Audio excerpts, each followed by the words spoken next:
All right, friends, it's the last day of our chapter book read aloud. We're going to be reading chapters 9 and 10 of our book, Junie B, first grader, Shipwrecked.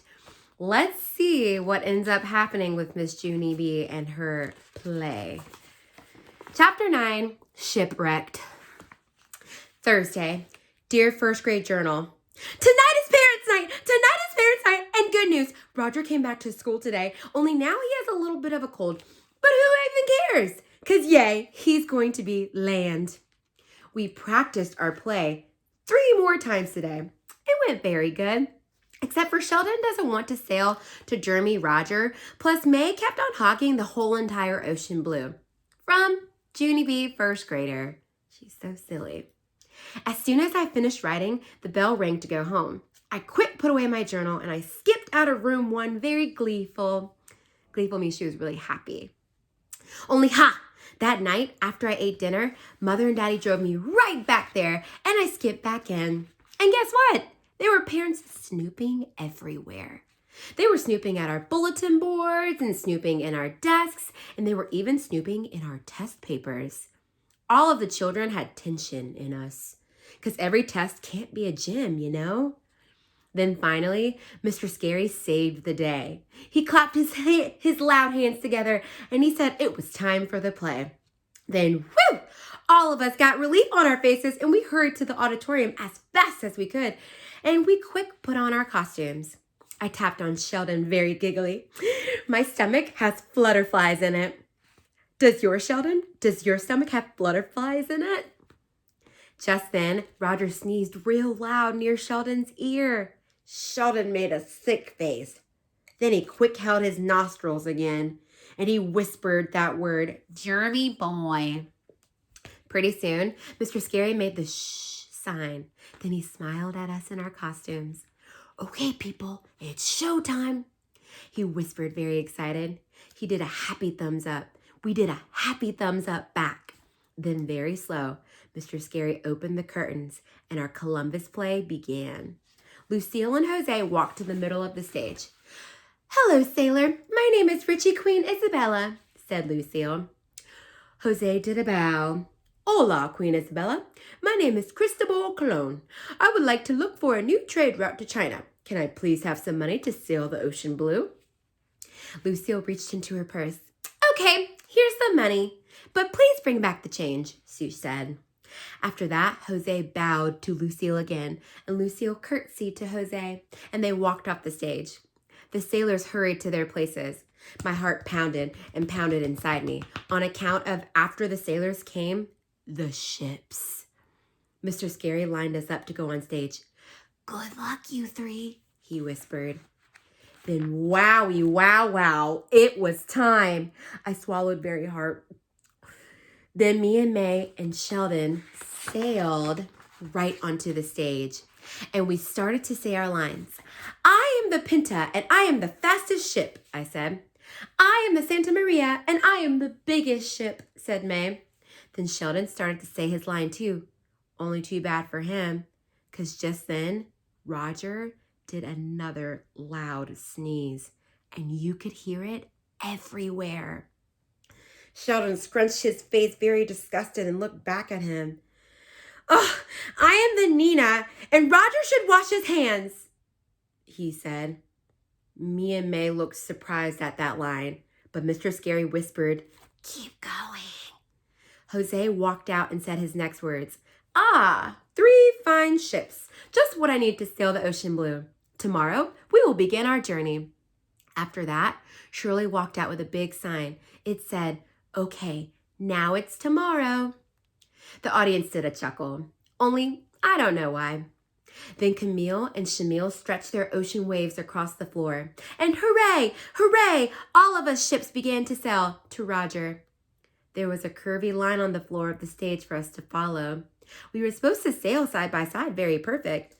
Only just as I thought, pretty soon, May tried to squeeze in front of me. And that was just plain wrong, on account of the Santa Maria was not the fastest ship, and you can't change history. That is how come I had to speed up a teensy bit. Only too bad for me, because when I speeded up, bed, I accidentally nudged May's ship in her side. And then, bam! She nudged me back hard. On purpose, I mean. And crash! The Penta fell right off my shoulders, and I tripped over my ship, and I fell right smack on the floor. Oh, girls. Then, oh no, May tripped over my feet, and she fell down right on top of me, and so Sheldon almost fell too, only he quick did a swervy, and he crashed into the land instead.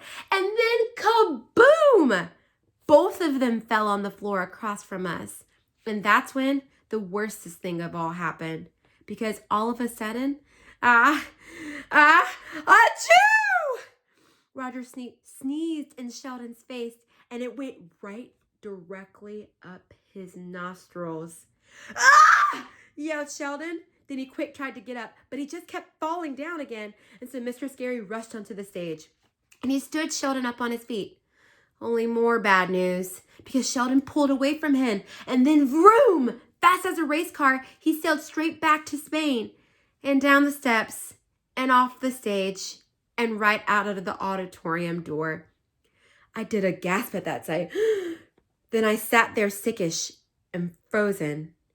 And May sat sickish and frozen too, because now Columbus would never get to America, and it was all our fault.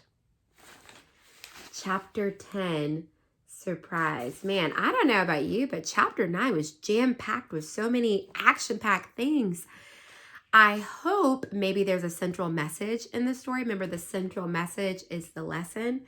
And let's see if things turn around towards the end. Chapter 10, surprise! It was the terriblest moment of my life. The most terrible. I looked at the side of the stage. All of the children had shock in their faces.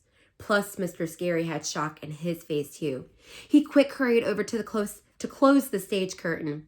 Only that's when a miracle happened. Because just at that exact same moment, Jose hollered, "Wait!" Then zippity fast, he jumped right into the ocean.